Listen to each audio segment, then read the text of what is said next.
Canto 12. Summary. As Thomas finishes his condemnation of those corrupt branches of his own Dominican order, another circle of lights begins to wheel round above the pilgrim's head. After a lengthy simile describing a double rainbow where one bow reflects another, we are introduced to a second speaker, the Franciscan Bonaventura, Bonaventure. As Thomas told the story of Francis, so Bonaventura now tells the story of Dominic. Where Francis married Lady Poverty at the altar, Dominic is espoused to Lady Faith at the baptismal font. Even before he was born, he was destined to be a great champion, a holy athlete of the faith. He tells of how Dominic was not interested in gaining special favors from the Pope, but desired only the freedom to fight against false teaching. From the mighty torrent of his efforts sprang many smaller rivers which, Bonaventura says, have kept the Church alive. As Thomas denounced his fellow Dominicans, Bonaventura now directs his scorn upon his fellow Franciscans, who had strayed from the rut formed from the original wheel. After identifying himself, he names the other 11 souls in the second circle. First are Illuminato and Augustine, not to be confused with the 4th century bishop of Hippo, who were 2 early barefoot followers of Francis. Next is Hugh of St. Victor, the 12th century theologian and mystic. After him comes Peter the Eater, known for his voracious appetite for books, and Peter from Spain, who later became Pope John the 21st. Nathan the prophet from the court of King David comes after, followed by the 2 great theologians and preachers, Chrysostom and Anselm.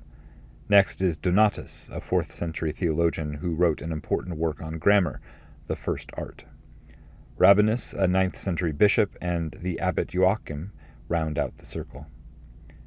This latter was a 12th century mystic who, it was said, had many prophetic visions.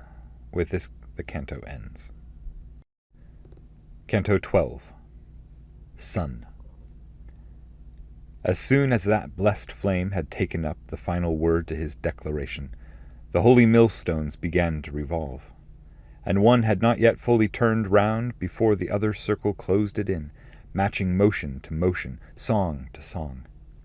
A song that so surpasses our muses and our sirens in those sweetest of pipes as does the first flash its own reflection. As 2 parallels and like-colored arcs bend themselves through the diaphanous clouds when Juno issues commands to her maid, the outer bow born of the one inside, like the echoing of that wanderer, consumed by love as vapors by the sun, allowing people on earth to predict, because of the pact God made with Noah, that never again the world would be drowned.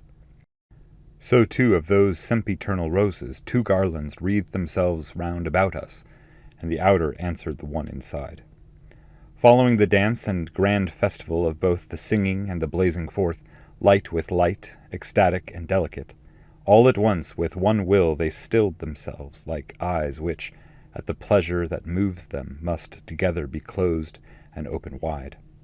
From the heart of one of the newer lights a voice moved and made me like the needle to the star, turning me to where it was, and said, "The love that makes me beautiful leads me to speak of that other leader, for whom one here has spoken well of mine. It is right that where one is, the other is named, that, as they fought a single war, so too their glory together might shine. The army of Christ, which to resupply cost so much, was moving slowly behind the standard, unsure and few in number, when the emperor, who always governs, provided for his ranks, who were in doubt, not for their merit but through grace alone. He succored his bride with 2 champions, as has been said, by whose actions and words the lost people were gathered together. In that region where sweet zephyr rises to open the fresh and budding branches with which all Europe sees herself reclothed, not too far from the breaking of the waves, behind which, on account of the long flight, the sun is sometimes hidden to all men, there sits the fortunate Caloroga, beneath the protection of the grand shield on which a lion yields and dominates. There was born the amorous paramour of the Christian faith, the holy athlete, kind to his own, coarse to his enemies. And as he was being formed, he was so full within his mind of living power that, in his mother, he made her prophetess. After the espousals were accomplished at the sacred fount between him and Faith, where each provides for mutual well-being, the lady who gave the assent for him beheld in a dream the amazing fruit destined to burgeon from him and his heirs. So that he might be construed as he was, from this place a spirit moved to name him his possessive, whose he was entirely. He was known as Dominic, and I speak of him as of a husbandman by Christ elected to his garden to tend it. Well he seemed the herald and friend of Christ, for the first love made manifest in him was to the first counsel given by Christ. Time after time he was found on the ground, both silent and awake, by his nursemaid, as though he might say, "For this I have come." Oh, truly was his father Felice, oh, truly his mother Giovanna, if this, once translated, means what it says. Not for the world for which man strains himself behind the Ostian and Taddeo, but rather for the love of true manna in little time a great doctor became. He set himself to go around the vines, which, with a wicked dresser, soon turn white.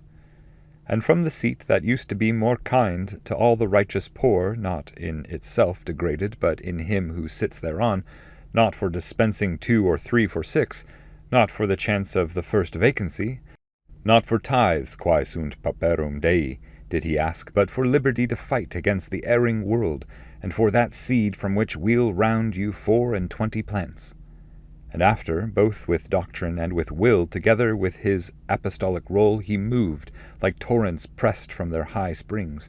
His force then struck the scrub of heresy with power that was more profound there where the opposition was most obstinate. From him divergent rivulets streamed forth, wherefore the garden Catholic is scored, such that its saplings now remain alive. If such was one of that chariot's wheels in which the Holy Church defends herself, and conquers civil quarrels in her camp, indeed the excellence of the other, about whom Thomas spoke so graciously before I came, should be quite clear to you. The rut created by the outer rim of its circumference, however, is disused, and mold is there where once was crust. His family, who had kept to the straight with feet within his prince, has so turned round it sets its toes back down behind its heel, and soon some of the reaping will be seen from that bad cultivation when the weed itself will moan that bins have been removed. I say that he who searches our volume from sheet to sheet might find a page where he might read, "I am still as I used to be," but he will not be from Casale nor Acquasparta, where they come to the Scripture and one flees while another constricts it. I am the life of Bonaventura da Bagnoregio, who in high office always left the left-hand concern till last. Illuminato, Augustine are here, who were 2 of the first unsandaled poor that in the cord made themselves friends to God. And Hugh of St. Victor is here with these, Peter the Eater and Peter from Spain, who radiates below in his 12 books, Nathan the Prophet, Metropolitan Chrysostom, Anselm, and that Donatus, who deigned to set his hand to the first art. Rabanus is here, and at my side shines the Calabrian abbot Joachim, who was given a prophetic spirit. The bright burning courtesy of Brother Thomas, as well as his discerning speech, has moved me to praise such a champion, and has moved this whole company with me.